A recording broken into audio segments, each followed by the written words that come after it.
Здравейте всички! Аз още съм в Турция. Днес беше 5 скенера и резултатите естествено излизат на същия ден. Вече излязоха, разчетени са.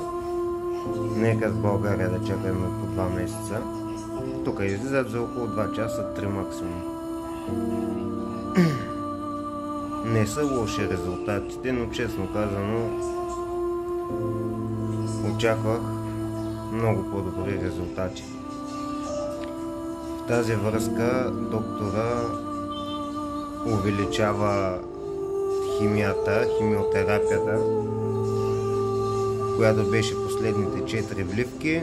От нея ще направим още 2 вливания със същите лекарства. И след това ще почнем само имунотерапия, ако всичко се развива добре, което означава, че плана, който беше предвиден, един вид на лечение, няма да се случи. Удължават се малко нещата с още 2 вливки, или което ще рече още около 45-50 дена. 2 вливки от 2 идвания от същата терапия. За съжаление, не всеки път, не винаги нещата могат да бъдат перфектни.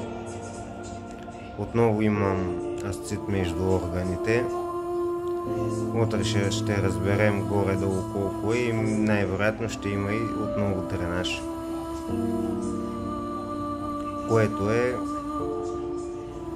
и много тормоз за мен, и като разходи хич не е малко. В тая връзка не се знае още колко пъти до кога ще идвам, тъй като финансите намалят. Не знам колко пари ще е тая имунотерапия, ще разбера след още 2 идвания, 2 вливки. Тогава ще кажат какъв вид имунотерапия ще бъде и тогава ще знам и колко пари ще бъде едната вливка.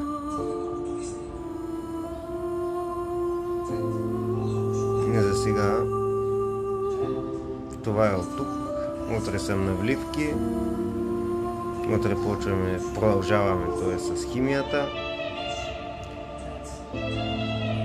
И каквото е рекал Господ.